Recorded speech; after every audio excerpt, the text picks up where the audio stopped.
Dr. Wolf here, DeBakey Heart and Vascular Center, Houston Methodist Hospital, Texas Medical Center in Houston, Texas. If you have any questions, there are two ways you can get to us. One is if you're on your phone, go to 37607 and text DeBakey. If you're on a computer, go to PollEV, that's POLLEV.com, and enter DeBakey and respond to the activity. Text DeBakey 37607 or go to PollEV.com. If you would like a consult, you can go to wolfprocedure.com or you can call 713-441-9342. That's 713-441-9342. If you have a question, try to ask it more towards the beginning of this program than the end. Better chance that we'll be able to get to your question. As some of you know, I've been treating atrial fibrillation with a minimally invasive surgical technique now for over 20 years. And this experience has taught us some things. And one of the important points is that it appears to me, based on my experience in doing this procedure for many years, that atrial fibrillation is more likely caused by a nervous imbalance than it is something intrinsic to the pulmonary veins. It is true there are signals around the pulmonary veins, but those signals come from somewhere else. And what I learned in Sonny Jackman's lab over 20 years ago, I guess it was 23 years ago, was that there's a lot of evidence that points to an imbalance of the autonomic nervous system causing atrial fibrillation. The autonomic nervous system is a system that makes your hands sweat when you look over the top of a tall building. So it makes your heart rate go quickly, go fast when you're watching a scary movie. Why should your heart rate increase? This is all coming from your brain and through the autonomic nervous system. Based on that, we've done a deep dive. And when I say we, I mean myself and Dr. Miranda. Dr. Miranda is an anatomist. He's a professor at University of Cincinnati.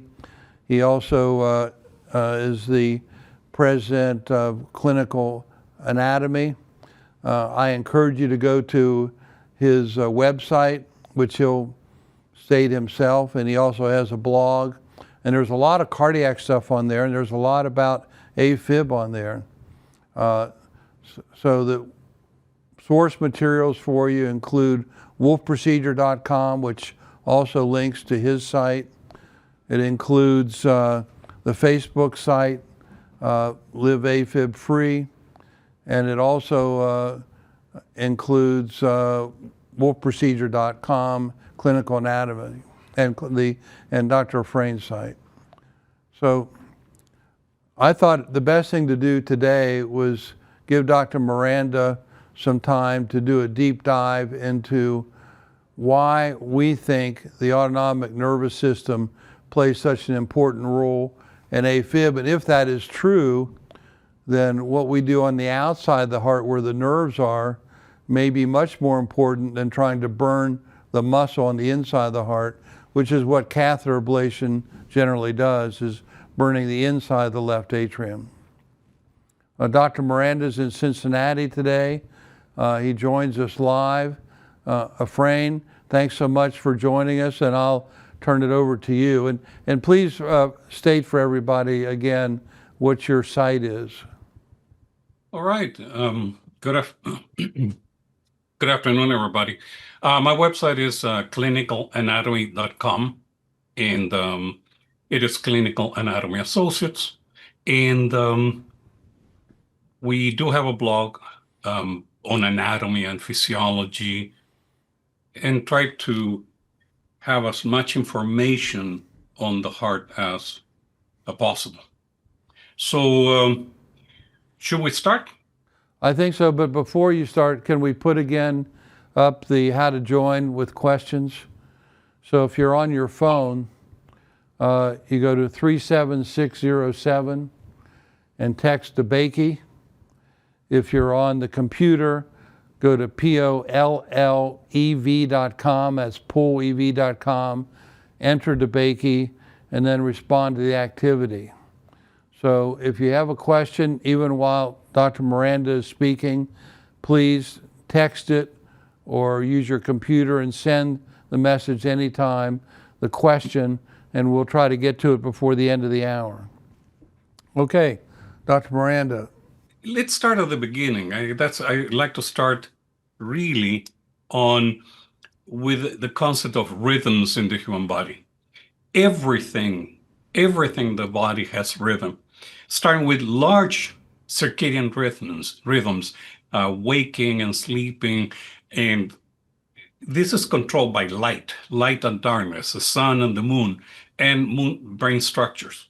So right here you see a larger cycle, which the heart and the cardiovascular system has to allow for, has to adapt to it.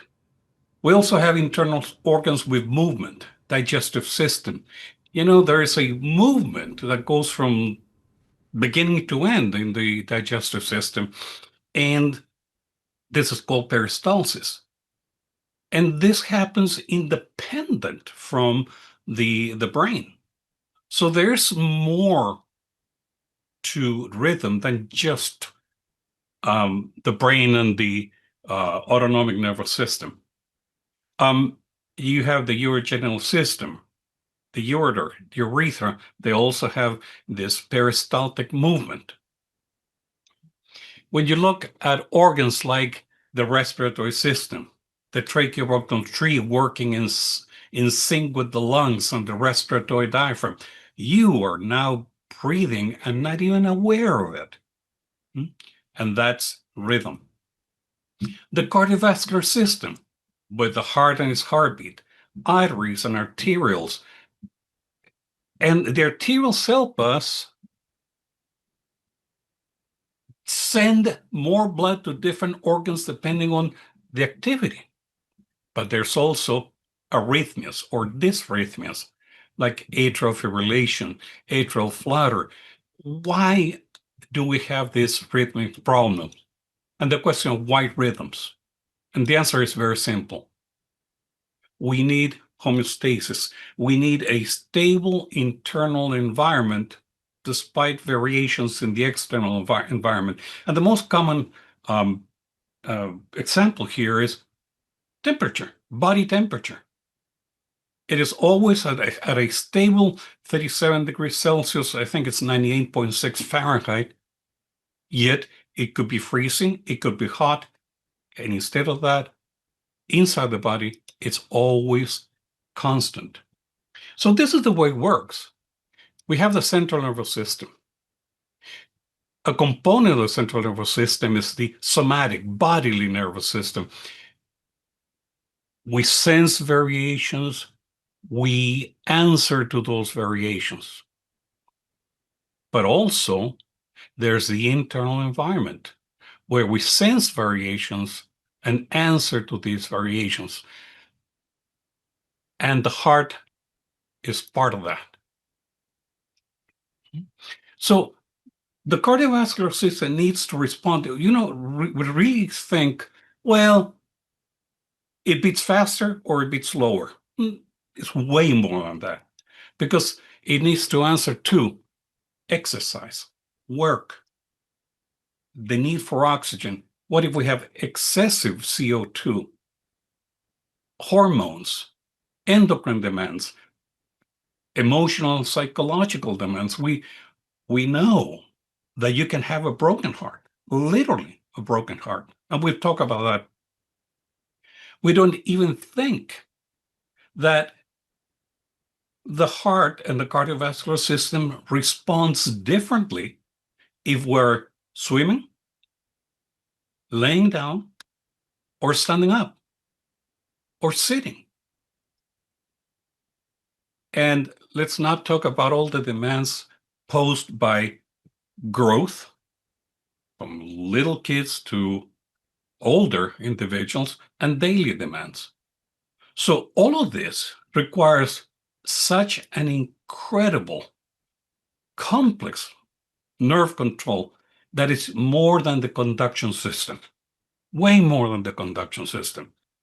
I don't know if you have any questions right now, or we should keep going.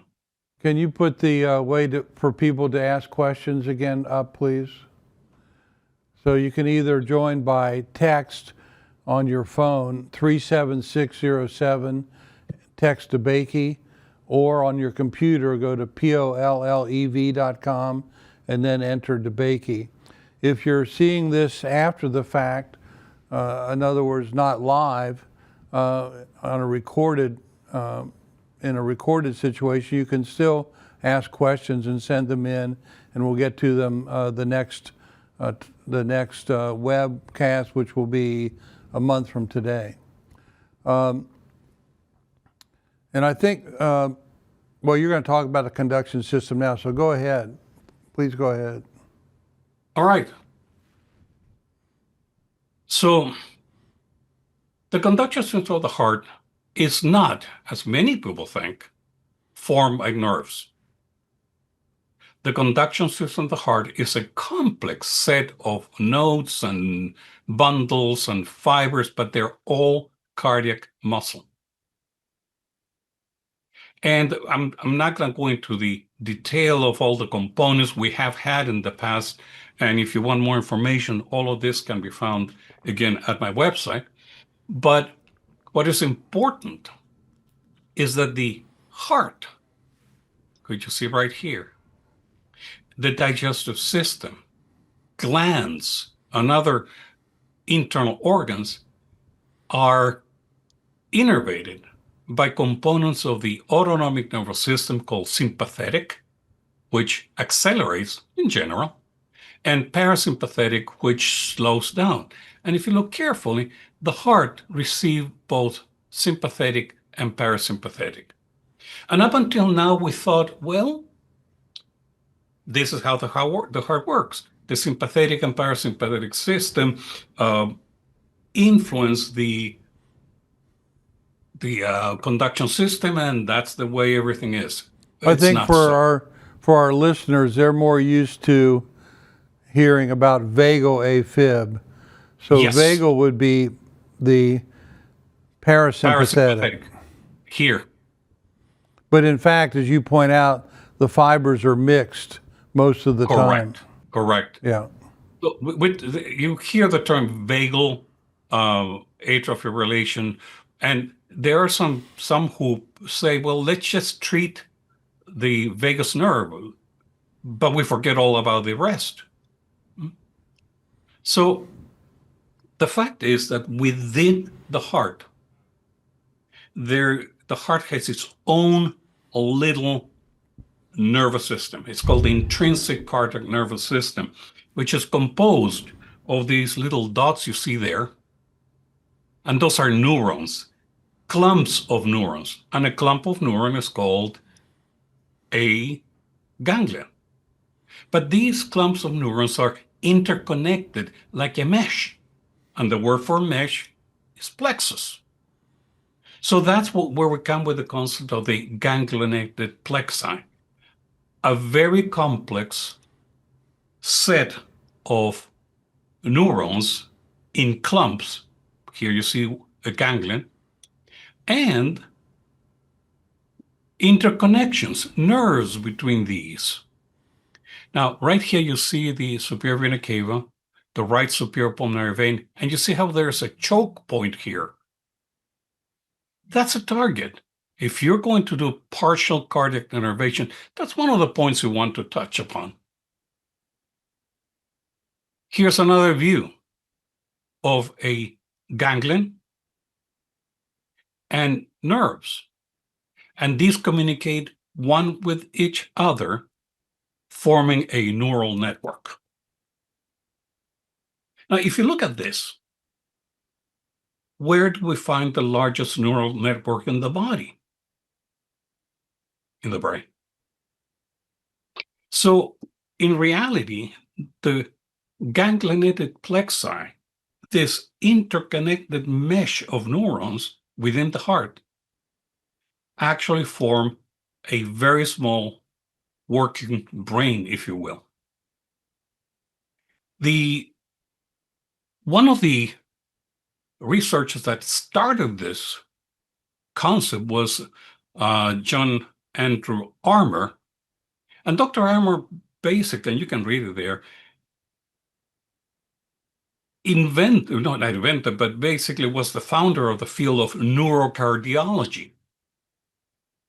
And he stated that the GPs form this little brain which help regulate cardiac function independent of the central and peripheral nervous system.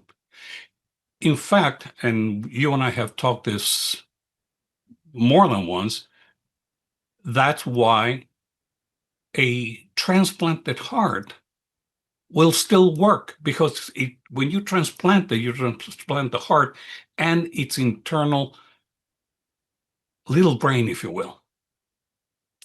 You have any comments to that? We know from a study that we did at Texas Heart in 2007, where we looked at almost 400 patients that had heart transplant, which means all these connections were severed when they got a heart, that the incidence of atrial fibrillation was almost zero. So the reason I did that study was I had a hypothesis that if AFib is related to the sympathetic and parasympathetic nerves in vagus, then if all these connections are cut, there should be a low incidence of AFib, where in all other types of heart operations, the postoperative incidence of atrial fibrillation is quite high, 35 to 50%. Well, in fact, our hypothesis was correct. After a heart transplant, the incidence of AFib is extremely low, only around 2%. So this fits in with what we've been talking about, that there's an autonomic control of the heart, and the little brain is connected to the sympathetic and parasympathetic nerves. Now, there is a question relates to this, and it is, if AFib is related to the autonomic nervous system dysfunction, has anyone looked at connections or correlations to central sleep apnea? How might the Wolf procedure affect sleep? Well, one of these ganglionic plexi is called the sleep apnea plexi, if I'm not mistaken, correct? So there is probably some relationship between this, and oftentimes I go on the other side of the superior vena cava to get this, what's called the sleep apnea ganglionic plexi, and I isolate that with bipolar radiofrequency. All right. So let's continue. So there's no doubt that the heart has its own intrinsic nervous system. Whether you call it the little brain or not, that's secondary. Now, let's see, Dr. Jose Manuel Revuelta Soba, a professor of surgery in Spain,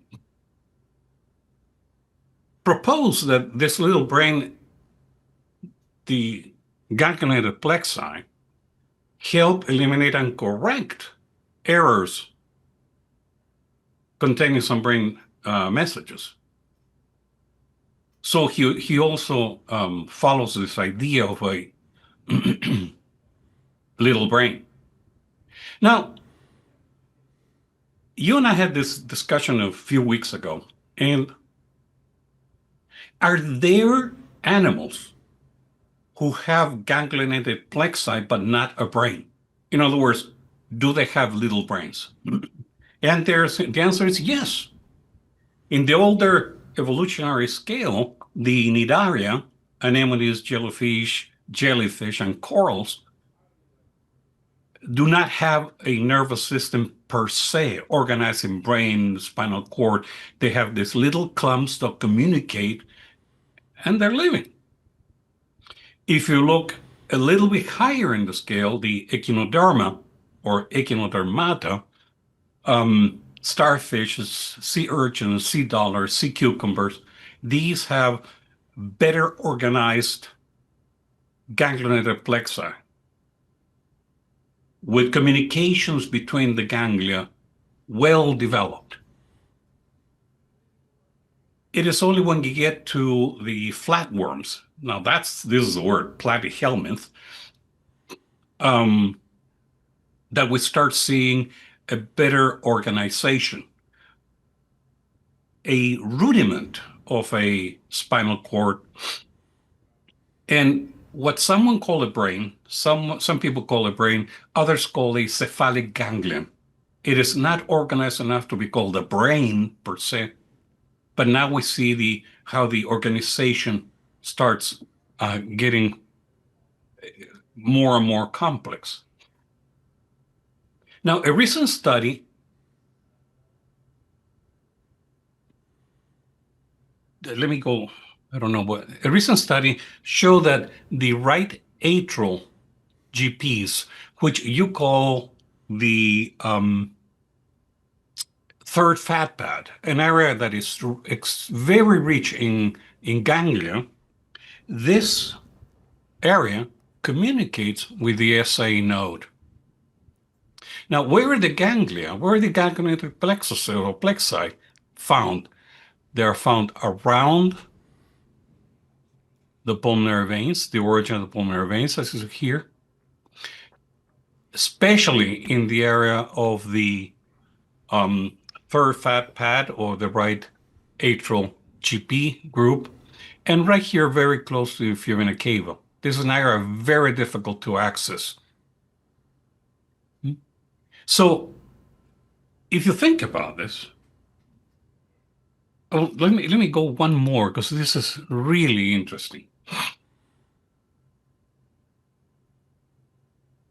We have postulated that the GPs are different or could be different. And I think you had this idea about 10, 15 years ago. And this doctor in New Zealand, Jesse Ashton, and here's the name of the paper. And this paper was published July next year, so not even a year ago. And what he did, his group did, they took biopsies, leaving little clumps of the fat pads or the third fat pad in patients with atrial fibrillation and patients without atrial fibrillation during heart surgery. And they typify them and saw how they worked. And what they found is really interesting. What they found is this is a non-AF patient with normal heartbeat, and this, from their paper, in these little black dots are the synapses. In other words, places where neurons interconnect. In green, you see neurons that are acetylcholine neurotransmitter. Basically, these are neurons that slow down whatever activity they're working on. In red, you see TH positive neurons. Basically, these have some sort of activating neurotransmitter, epinephrine, norepinephrine, or dopamine. And in yellow are these neurons which have dual function at the same time, excitatory and depressors. Now, when you look at a GP of a patient with atrial fibrillation, they are different. They have changed. How they have changed? First, the number of synapses increases dramatically. They're better interconnected. Number two, the neurons are very excitable. In other words, you only need to have a very small impulse or stimulus to have it fire.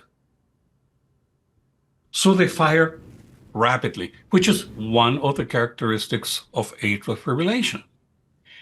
The number of TH positive neurons in red has increased, and these dual have decreased. So basically what this means is that the GPs in patients with atrial fibrillation are anxious, to use a word. All you need to do is just say boo, and it fires. And that's why you have this type of EKG. So I'm not going to read this, but basically, the GPs in patients with atrial fibrillation are different. We should be targeting the GPs, we should be targeting, to reduce the excitability, you need to do what you call a partial cardiac denervation. This is proof that what you've been preaching for, 20 years? Yeah, yeah. Is true. Any comments? Yeah, well, I think that's a very good background of why this works, and leads into what I've been saying for years is the bigger operation. Cox-Maze works, but it may work for this reason, not because it makes all these lines through the heart. Initially, Hassegaer started catheter ablation almost 30 years ago, and he thought it was these areas of the pulmonary veins were stimulated because it's where muscle sleeves interact with the pulmonary veins. But I don't think that's the reason. I think the reason is that this is where these ganglionic plexi are located. And it never made sense to me that just because there was a transition between muscle sleeves and pulmonary veins, that would be the cause of the AFib. And the fact that pulmonary vein isolation hasn't been very successful, I think, is also a proof that there's something else going on.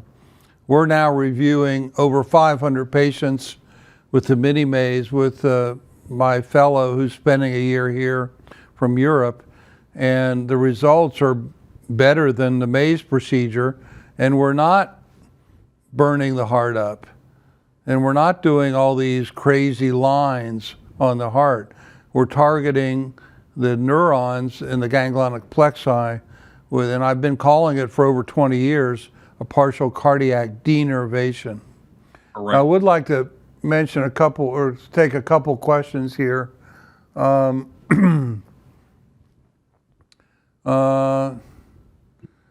have had an aortic valve replacement via open heart surgery, also a cryomaze, and removal of the appendage. I'm still in AFib. Would you consider doing the Wolf procedure? Probably not, because there's a lot of scar after open heart surgery.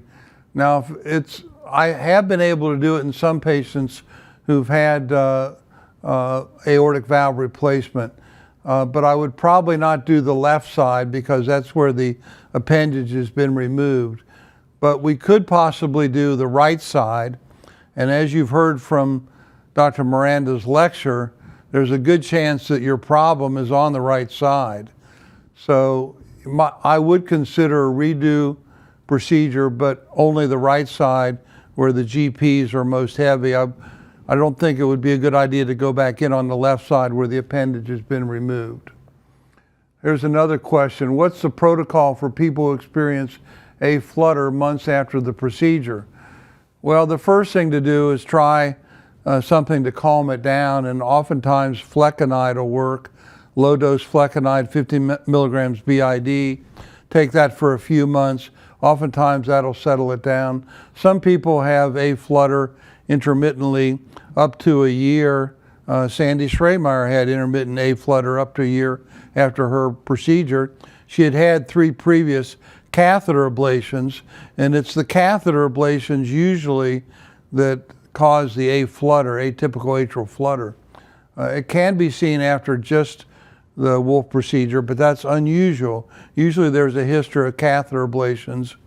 If that doesn't take care of it, we have gone back, and that's the complete hybrid procedure where we go back with a follow-up catheter ablation at least 6 months to a year after the Wolf procedure to take care of any flutter left over from previous catheter ablations. Could you explain how long and why lab tests and echoes will be skewed after the Wolf procedure?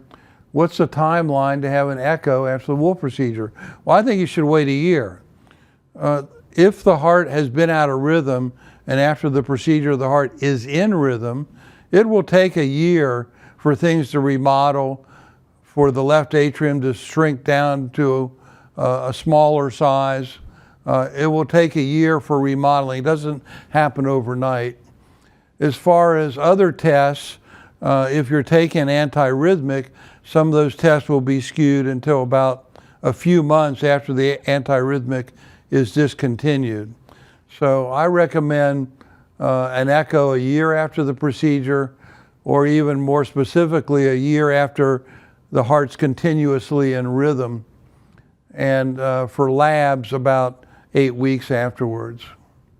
So I think we're caught up pretty much.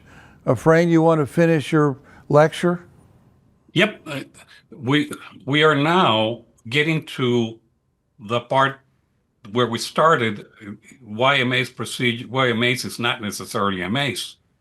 And if we go back to the presentation, you said it, and I've known it for many years, is that atrial fibrillation is a nerve problem. Yeah. And it is a nervous system dysfunction, the DGPs. Now, again, where are the GPs? Right here, around the pulmonary veins. And largely on this area, on the right side, some here close to the inferior vena cava. Now, the Wolf procedure does a cardiac partial denervation around the pulmonary veins, the third fat pad, the superior vena cava. Remember this choke point here? The other pulmonary veins, and take out the left atrial appendage. Compare this, by the way, this is something else. When you do those lines, you're not just destroying some GPs, you are interrupting the communication between the GPs in the atrium, these, and the ones in the ventricles. And if you look, there are the ablation lines done in the Wolf procedure, targeting each one of these. Now, when you look at a MACE procedure, the objective of a MACE procedure, the rationale, is to guide the impulse from the conduction system of the heart so that it doesn't re-enter. But if you look at a MACE, look at this. Isolating the pulmonary veins. They isolate here the right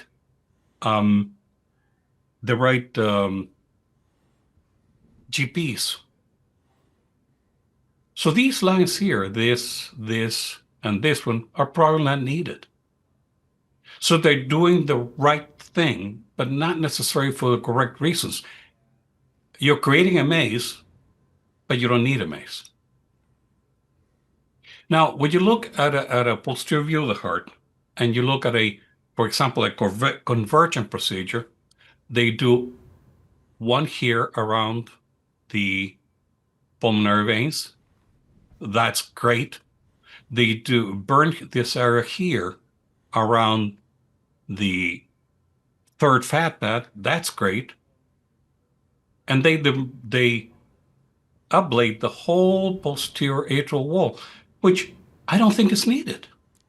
Well, most cases, the majority of cases, only the posterior wall is being isolated.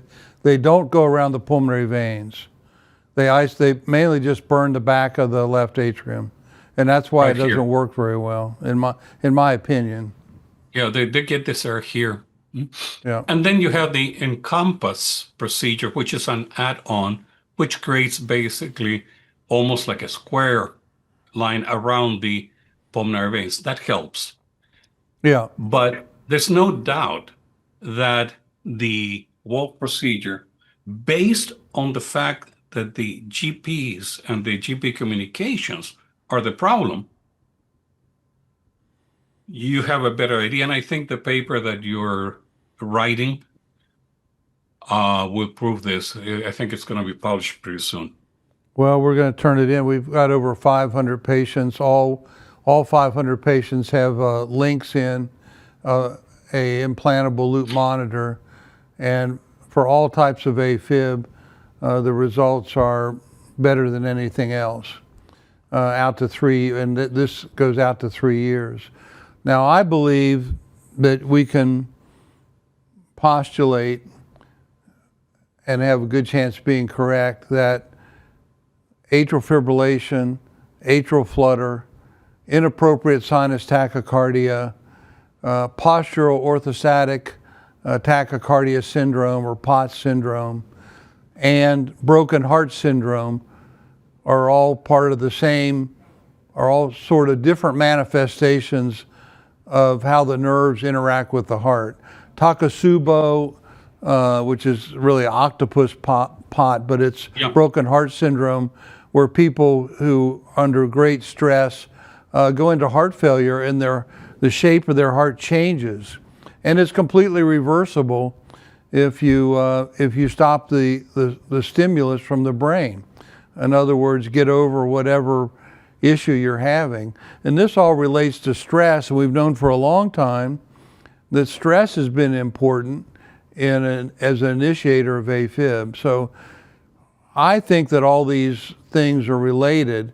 Now, surgeons are happy to treat inappropriate sinus tachycardia without making a lot of burns through the heart, and they agree that it's a nerve problem, but then they don't agree that AFib's a nerve problem, but it's the same place, I think, just a different manifestation of the same problem. Yep, absolutely. So what I would like to do is have your producer show the last slide, which has my website. Thank you very much. This is a shameless plug-in. And that's the end of my presentation. So, well, thank you for really doing a deep dive, Efrain. And this is a really good website. You have a lot of cardiac stuff on there. I know clinical anatomy is all parts of the body, but I think it's weighted a little bit towards the cardiac. Yeah, that's true. And I want to thank you for all the help that you've given us, both in the manuscript presentation. We had one publication. It's been about a year and 3 months now, or 4 months, in the Journal of Thoracic and Cardiovascular Surgery on the Wolf procedure and how it's performed and why we do what we do. That's a good reference. And then hopefully this current manuscript we're working on will be even a better reference because it has 3-year follow-up of the patients. Again, for those of you, if you have questions, you can go to Dr. Miranda's website. You can go to my website, wolfprocedure.com. You can also call 713-441-9342, 713-441-9342. If you have questions about AFib. We did have a very long waiting list for patients. We've been very diligent and we're pretty much caught up. Now the waiting is over and most patients can get in for a procedure if they're a good procedure and wish to proceed in about a month, about 4 to 6 weeks. So We're very pleased that we've been able to help patients now and on a shorter time frame than what we had last couple of years. I want to thank everybody for listening to the webcast, and I think if you have questions specifically for Dr. Miranda, you can go to his website. Is there a way for them to leave a question for you there? Yeah, there's a contact us button in the website, so yeah. Okay, all right. And I hope everybody has a good rest of the week. We'll see you again in a month for another webcast on atrial fibrillation. Thanks, everybody. Thanks, Frame. Thanks.